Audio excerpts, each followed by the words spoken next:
It's been 72 hours since the grid went down. The city is dead silent, the suburbs are pitch black. Or at least they should be, but look at Victor. Victor read a blog about home security once. Victor boarded up his windows with fresh, clean plywood. Victor set up motion sensor floodlights in his driveway.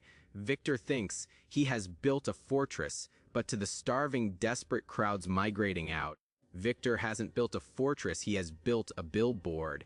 He has built a glowing neon sign that screams, "I have food, I have batteries, and I am terrified." Victor will be the first to go. Most people think survival is about armor. They think it's about having the thickest doors, the most guns, and the highest fences. They are wrong. In a true collapse, armor is just a delay tactic. If enough people want what you have, they will get in. They will burn you out, smoke you out, or just wait until you starve. The only defense that works indefinitely is invisibility. Today, we are going to teach you how to erase your existence. We are going to turn your home into a ghost using physics. Phase 1, the photon trap, the myth blackout curtains work. You buy 100% blackout drapes and think you're safe. The reality light behaves like water, it leaks. Finds the gaps at the top, the sliver at the bottom. In a functional society, a candle in a window is cozy. In a blackout, a single flame is visible from 30 miles away. If you are in a suburb, a flicker is a lighthouse beam. It invites every predator within a 5-block radius to investigate. The fix: create a life cell, pick one room. The windows need more than curtains, you need tin foil. Aluminum foil is opaque, tape it directly to the glass. Do not leave a single millimeter of glass exposed. Over foil, tape cardboard. Over cardboard, hang a blanket.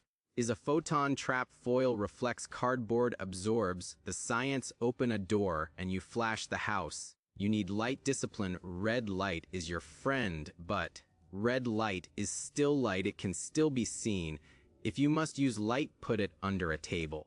Point light at a wall, it becomes a soft box lantern. Phase 2, olfactory camouflage, the myth: windows stops smells. The reality: when the world stops, the air clears. A starving human can smell proteins from hundreds of yards. Frying bacon rings a dinner bell, the smell is heavy. It clings to clothes, leaks through vents, drifts down the street. Fix cold soaking, hydrating dried food with cold water. It's miserable and mushy, but it emits zero smell. If you must cook, never fry, you boil. Boiling keeps the aromatic compounds trapped in the water. The science: do not use the kitchen vent. That vent leads directly outside to the roof. You are pumping soup smells right into the air. Block your vents, seal them with plastic and tape. To be invisible, you need a carbon filter. Cut a bottle, fill with charcoal, breathe through it. It sounds paranoid, because it is. Paranoia is survival. 3, the visual narrative, the myth: cleanliness equals safety. The reality: order implies resources, chaos implies emptiness. Most people make the house look occupied and orderly. This is fatal. You need to tell a story. The story is someone took everything and broke it. Trash-based fix: take a crowbar to your door, splinter the wood, make it look kicked in, leave the screen door hanging off one hinge, scatter trash on the lawn. Worthless trash: papers, broken plastic, old clothes. Visual shorthand for looted. The dark humor: if you have a car, disable it. A tire off, leave it on a block. Pop the hood: a running car is a prize. A car on blocks is an obstacle. Look like a carcass. 4, psychological warfare, the myth: we shoot looter signs. The reality: that sign tells desperate men one thing: we have guns, ammo, and something worth protecting. That is an invitation to a firefight. If they have more guns, they will take the challenge. The fix: use fear. The most effective barrier is disease. Humans have a deep primal fear of contagion. The trick: hang a sheet that says sick, quarantine, or simply draw a biohazard symbol. If your house looks looted, smells like nothing, and has a sign warning of dysentery. 2, reward ratio shifts. Why risk getting sick for a house that looks empty? They will move on to Victor's house. Victor has solar lights. Victor looks healthy. Phase 5, acoustic dampening, the myth: your house is quiet. The reality your house is quiet because the world is loud. When the power dies, white noise vanishes. In that silence, a dropped spoon sounds like a gunshot, a crying baby sounds like a siren. The science sound waves travel easier through solid structures. You need to soundproof your life cell. Mattresses are excellent sound absorbers. Lean them against walls. Bookshelves filled with books are incredibly dense. Pile your laundry in the corners to break up echoes. The fix and force noise discipline. No hard-soled shoes. You walk in socks, put cloth pads on chair legs. Don't slam doors, turn the handle close, release. Silence is your armor. 6. The honey pot the myth, fight them immediately. The reality violence is loud, risky, and attracts attention. The goal is to let them walk through, see a wasteland, and leave. The trash-based fix if they breach your front door. They should find exactly what they expect: devastation. The front room should be overturned, drawers empty. But here is the trick: leave a sacrifice. A small pile of worthless items in the middle of the floor. The outcome: if a looter finds absolutely nothing, they get suspicious. Might start tearing down walls looking for a hidden cache. But if they find a pile of leftovers, their brain accepts the narrative: someone beat me to it. They leave. Meanwhile, you are behind the false wall, holding a breath, watching them through a peephole. Phase 7, the gray man, biological camouflage.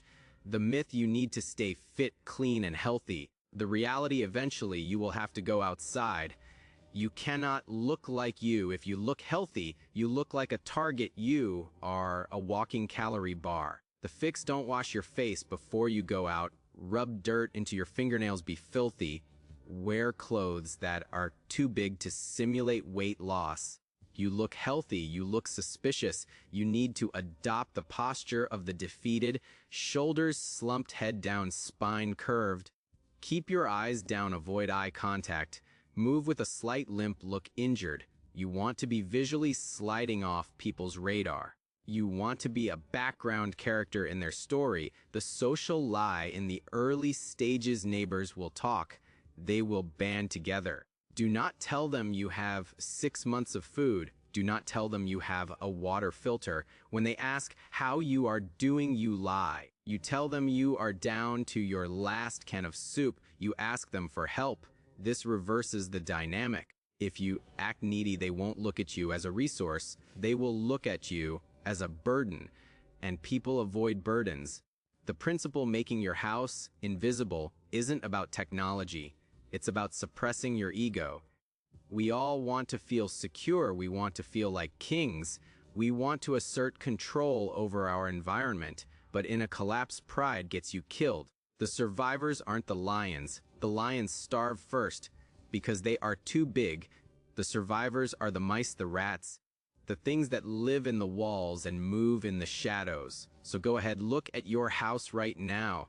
Look at your clean windows, your manicured lawn, your nice car in the driveway. You are screaming your existence to the world. It's time to shut up.